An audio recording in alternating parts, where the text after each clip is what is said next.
Bismillah, alhamdulillah, wassalatu wassalamu ala rasulillah. Patepangdi dinten ieu dinten Kamis kaping 23 April 2026. Masih dina suratul haji ayat ke-40 genepna. A'udzubillahi minasyaitonirrajim. Bismillahirrahmanirrahim.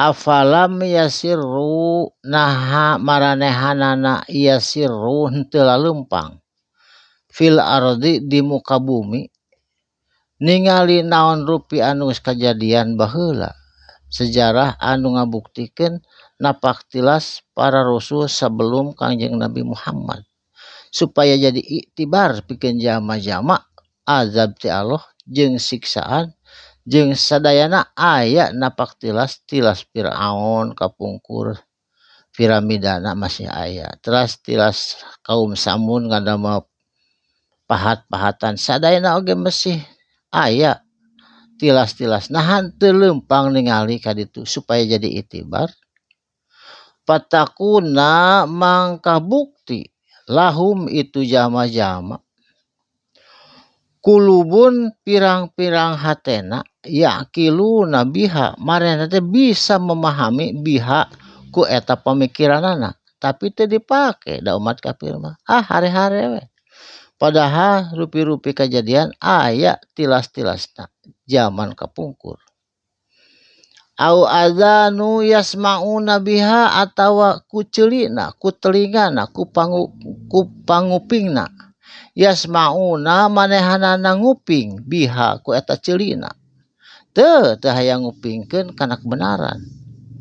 Fa innaha maka sanyana ari itu jama-jama la ta'ma henteu terbuka al absoru kana pandangan matana jeung pandangan hatena tertutup hatena kana kebenaran walakin jeung tatapina ta'ma maranehanana lolong naon kulubun pirang-pirang hatena lolong teu hayang ningali kana kebenaran baik itu pandangan zahir atau pandangan batin alati anu fi suduri aya dina dadana itu jama-jama. Jadi jama-jama kafir waktu harita duka ayeuna ge teu hayang ningali kana kebenaran ti Allah Subhanahu wa taala. Manehna dolim kana dirina sorangan saterasna.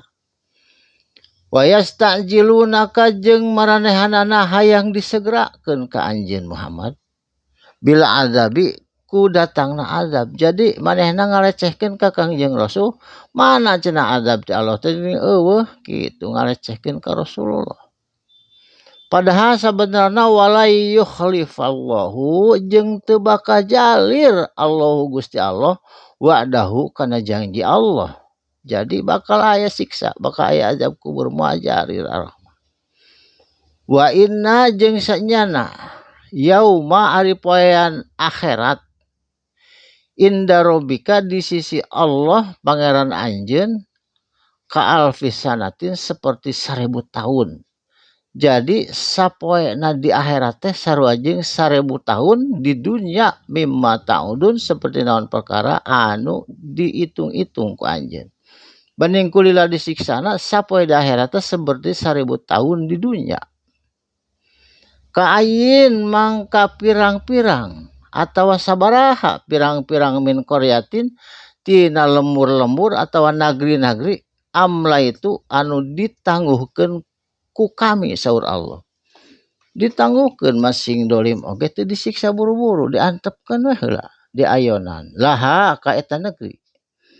Wahia jeung itu penduduk negeri zalimatun kaya keayaan dolim seperti Amerika seperti Israel keayaan dolim ku Allah teh ditangguhkeun diantepkeun keun tepi ka iraha hayang apa tobatna kitu pamicek urang mah. Jadi ku Allah ditangguhkeun umurna ditangguhkeun keayaanana sadayana ge diulur supados ngarasakeun nikmat dunya pikeun dibales di akhirat.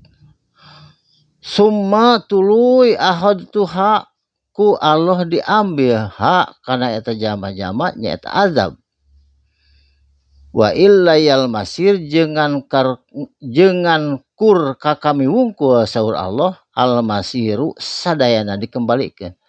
kafir, rek kufur, rek nu syukur, rek nu iman, rek nu teu iman, sadayana ge wa ilayyal masir, ka kami wungkul al masiru dikembalikeun. Jadi sadayana oge janji Allah mah pasti buktina, jeung sadayana oge dikembalikeun ka Allah Subhanahu wa ta'ala. Arek nu menentang, arek nu beriman, arek nu kumaha bae diuihkeunana tetep bakal wa ilayyal masir, bakal ka kami wungkul sawa Allah al masiru sadayana dikembalikeun. Barakallahu li wa lakum, mugi aya manfaatna insyaallah patepang deui dinten enjing dina waktos sareng gelombang anu sami. Usikum wa nafsi bitaqwallah. Wassalamualaikum warahmatullahi wabarakatuh.